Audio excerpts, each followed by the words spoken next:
Nagbukas ang pelikula sa isang bus na puno ng mga grupong kabataan na nag-aawitan, masayang naglalakbay para sa kanilang field trip. Mapapansin ng isang babae doon na walang pakialam, at tila siya ay nagdadalang tao. Kalaunan, sa kalagitnaan ng kanilang biyahe, nakatulog ang halos lahat ng kabataan nang biglang lumiko ng ibang ruta ang bus. Paggising nila, nagtaka sila sa kanilang pinasukang lugar. Bigla na lang nagsuot ng gas mask ang ilang kalalakihan at nagtapon ng tear gas.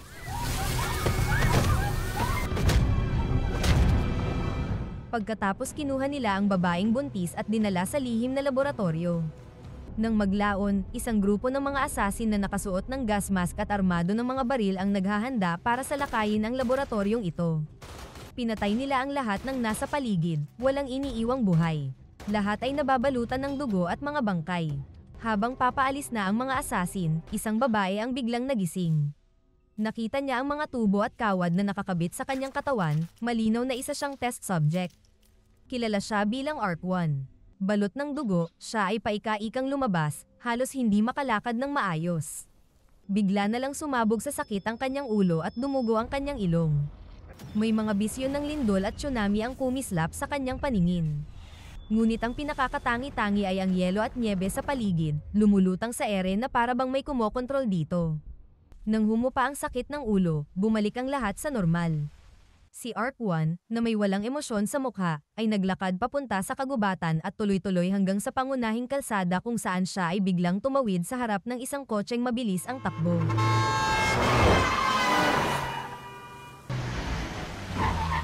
Ang leader ng mga gangster ay tumingin ng may pagnanasa. Napansin niya na kung papagandahin lang si ARC-1, bihisan at lagyan ng makeup para siyang diyosa. Kaya't inutos niya na kunin si ARC-1 at isama sa kotse para lang sa katuwaan. Sa loob ng kotse ay may mga lalaking gangster mula sa probinsya na dumukot sa isang babae na nagngangalang Kyung-hee. Ginagawa nila ito upang pilitin si Kyung-hee ibenta ang kanyang lupa sa kanilang amo. Nang makita nila ang dugo sa katawan ni ARC-1, nagduda sila kung totoong dugo iyon o sarsa lang ng sili. Nag-alala silang baka nakita ni ARC-1 ang plaka ng kanilang sasakyan, kaya't nagplano silang alisin siya sa eksena. Alam ni Kyung-hee ang plano nila, kaya sinubukan niyang ipagtanggol si ARC-1, sinasabing imposibleng nakita nito ang plaka. Ngunit sa hindi kapani-paniwalang pagkakataon, binanggit ni ARC-1 ang mismong numero ng plaka pati ang address ng kotse. Ngayon, tiyak na kailangan na nilang patahimikin siya. Natakot si Kyung-hee na baka gawin talaga nila iyon, kaya't sumigaw siya na palayain ang babae. Naiinis ang dalawang gangster na katabi niya kaya sinuntok siya sa mukha. Naging mausisa ang pinuno tungkol sa pagkakakilanlan ni ARC-1, ngunit nainis si ARC-1 sa mga kilos nito.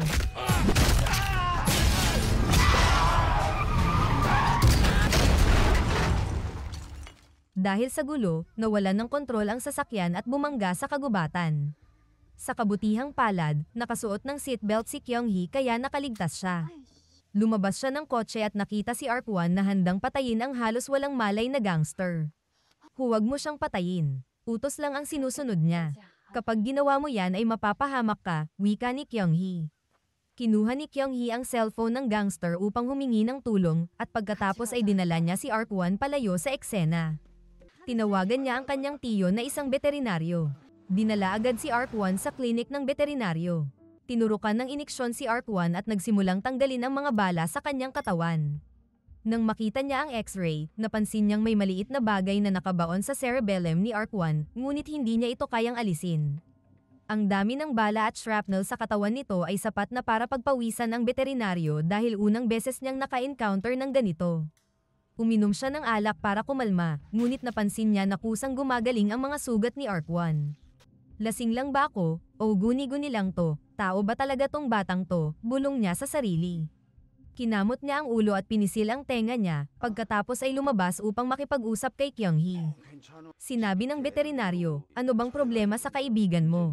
Mahigit 70 taon na akong veterinaryo, pero ngayon lang ako nakakita ng kagaya niya. Hindi gaanong alintana ni Kyung-hee ang sinabi, gusto lang niyang pansamantalang patuloyin si ARC-1 sa bahay nila.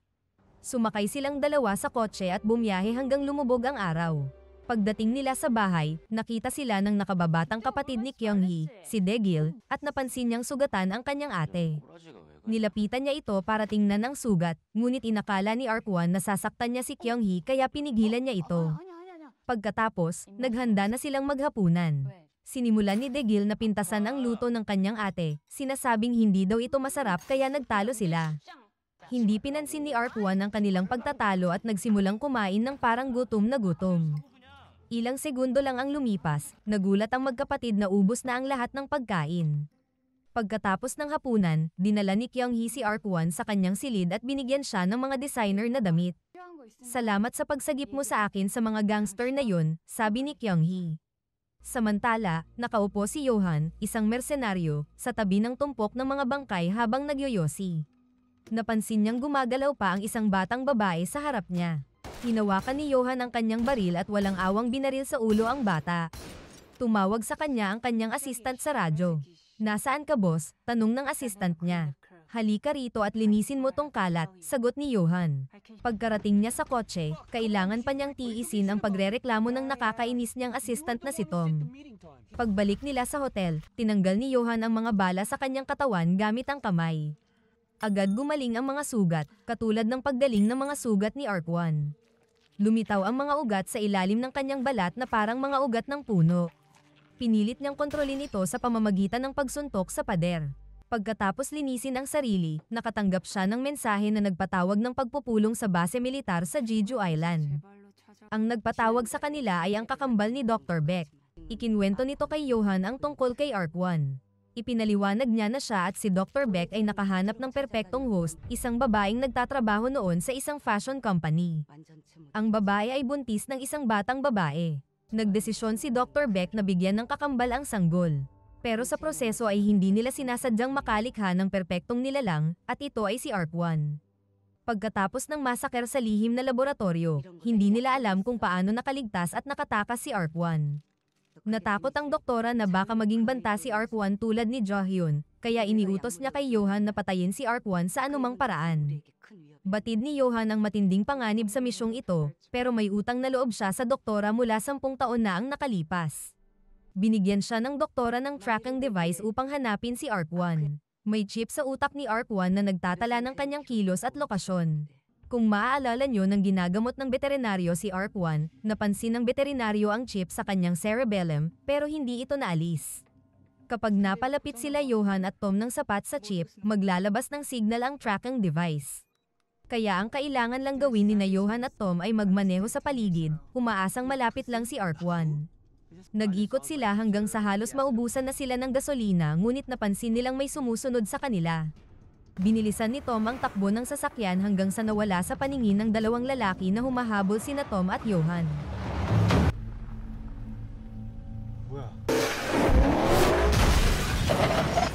Pagkatapos ay bumaba si Tom at kunwaring nakikipagkaibigan. Ang dalawang lalaki pala ay mga lokal na ahente at hindi sila nagpatinag, kung saan sinimulan nilang atakihin si Tom gamit ang pinto ng kotse. Nagkaroon ng labanan sa pagitan ng mga ahente at ni Tom. Malalakas ang mga ahente, pero pagkatapos ng ilang suntok, napagtanto nilang hindi nila kayang tapatan si Tom.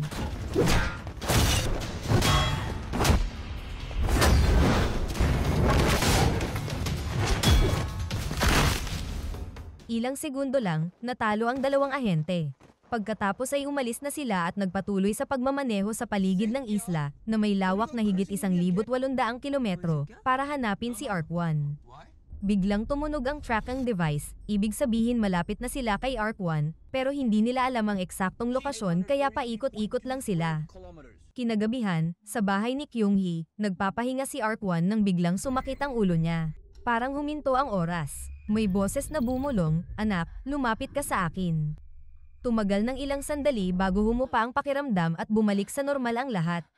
Sa labas, dumating sa bahay ang gangster boss na si Young-do at ang kanyang grupo. Plano nilang magtayo ng resort doon. Hindi ibinenta ng ama ni Kyung-hee ang lupa, at kamakailan lang ay pinatay nila ito dahil sa pagtanggi. Kinuha ni Kyung-hee ang baril ng kanyang ama at nagpas siyang lalaban siya hanggang kamatayan. Pero paano nga ba niya lalabanan ng isang grupo ng mga gangster, maging ang nakababatang kapatid niya na sumugod para tumulong ay nabugbog? Ginamit ni Young-do ang kapatid bilang panakot para mapapirma si Kyung-hee sa mga dokumento. Kung hindi ka pipirma, mamatay ang kapatid mo. Nang patuloy pa rin silang tumatanggi, inutusan niyang bugbugin ang mga ito upang mapilitang sumunod. Napatingin si Kyung-hee sa bubong, at pati lahat ay napatingala nang makita nila si Ark-1 na nakatayo roon. Tinatawanan siya ng mga gangster, nagtatanong kung tatakutin ba sila nitong mapatiwakal o magpe-perform ng circus act. Biglang tumalon si Ark-1 pababa kaya nagulat ang mga gangster. Lumapit si Ark-1 sa lalaking nanakit kay Kyung-hee.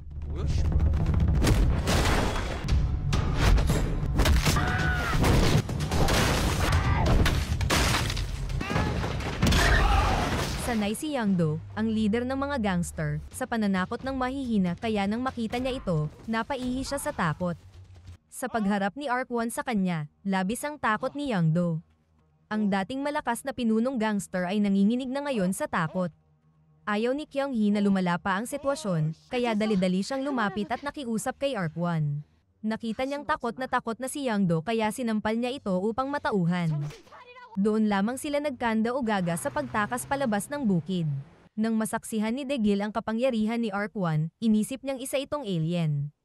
Naisip ni Dehil na gawing YouTuber si Ark-1 para pagkakitaan.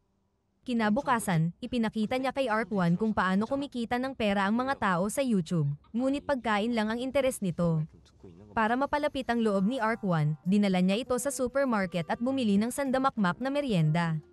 Hindi pa tiyak kung gagana ang plano niya, pero tiyak na mauubos ang ipon ng kapatid niyang babae. Samantala, si Johan ay nakipagkita sa boss ng dalawang ahente mula sa nakaraang araw, si Jang, at siya rin ang dating boss ni Johan. Tinanong ni Jang si Johan kung bakit inutusan siya ni Dr. Beck na makialam sa kaso ni Ark-1.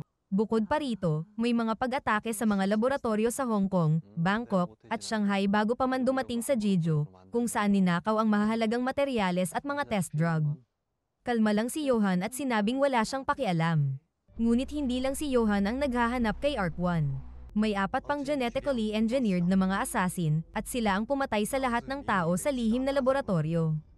Dapat sana ay patay na si Ark-1 matapos siyang mabaril ng 2 beses sa ulo, pero himalang nabuhay pa rin siya. Dahil dito, nabigo ang kanilang huling misyon, at kailangan nilang ipagpatuloy ang paghahanap kay Ark-1. Pagkatapos mapahiya kay Ark-1, nagplano ng paghihiganti si Young-do. Pinuntahan niya ang veterinaryo at tinakot ito upang malaman kung sino ang babaeng nakatira kay Kyung-hee. Pagkatapos niyang makuha ang impormasyon, nalaman nilang si Ark-1 ay isang wanted na target. Inutusan niya ang mga tauhan niyang kontakin ang mga assassin.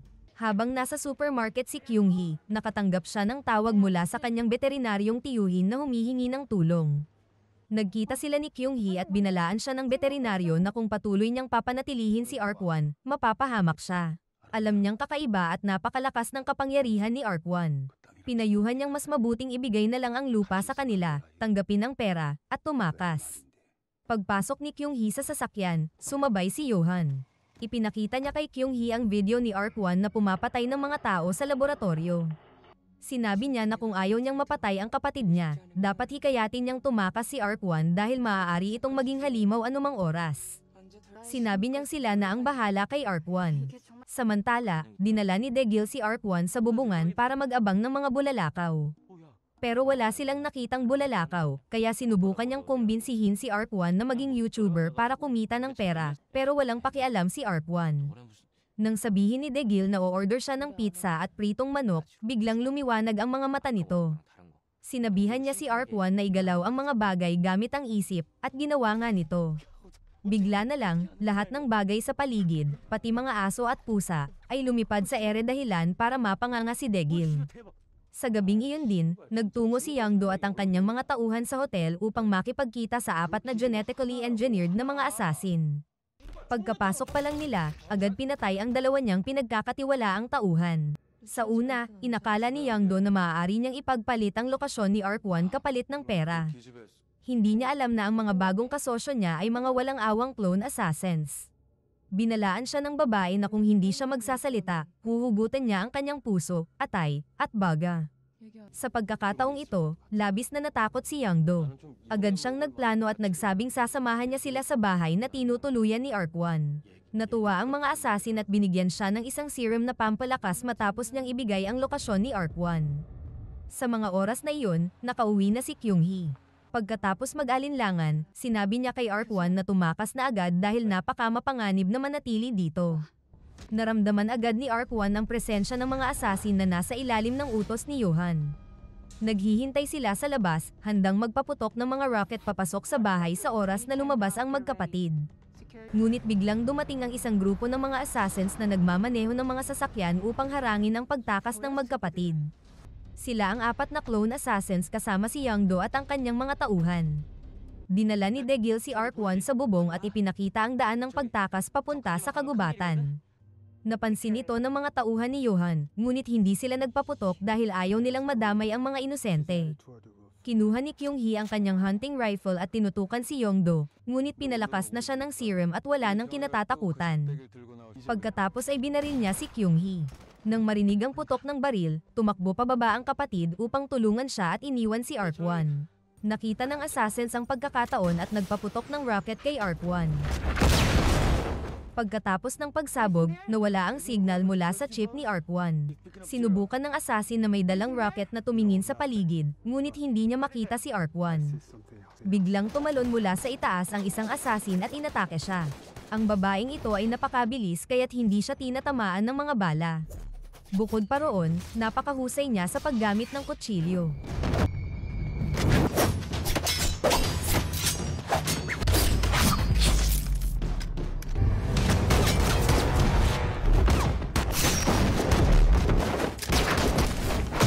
Pagkaraan ng ilang sagupaan, napatay ang lalaking assassin. Bago pa makapagsalita ang babaeng assassin, isang misteryosong tao ang biglang umatake sa kanya at itinapon siya palayo.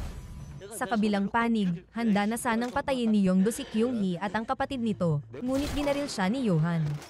Upang alisin ang mga sagabal na sibilyan, ginamit ng babaeng assassin na may maikling buhok ang kanyang kapangyarihan upang gawing matutulis na sibat ang mga puno at pagkatapos,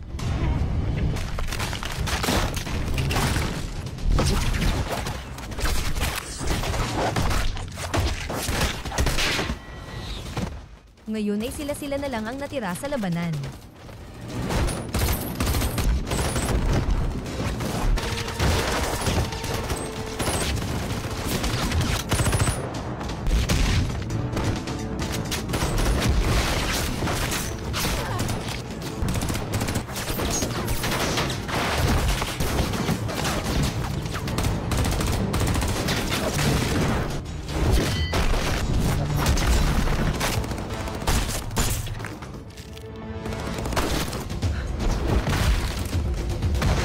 Ginamit ni Johan ang kanyang katawan upang harangan ang bala na tatama kay Degil, ngunit tumagos ito at napatay ang binatilyo.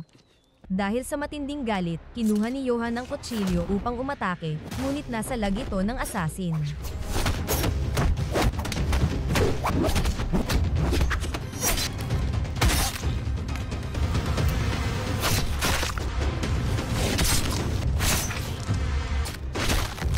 Nawalan ng lakas si Johan at tinanggap na lamang ang kanyang kamatayan. Sa huling sandali, nagising si Tom at iniligtas ang kanyang kapitan. Sa kabilang dako, nagising si Ark-1 sa kagubatan at nakasalubong ang babaeng assassin. Naglabas ito ng 2 kutsilyo at tinangkang patayin si Ark-1, ngunit hindi ito nagtagumpay.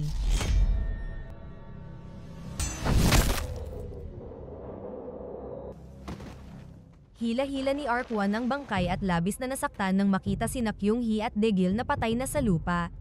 Tinuksong sinabi ng isang assassin na bata at walang karanasan pa si Ark-1, ngunit bago pa siya matapos, pinasabog ni Ark-1 ang kanyang kanang braso.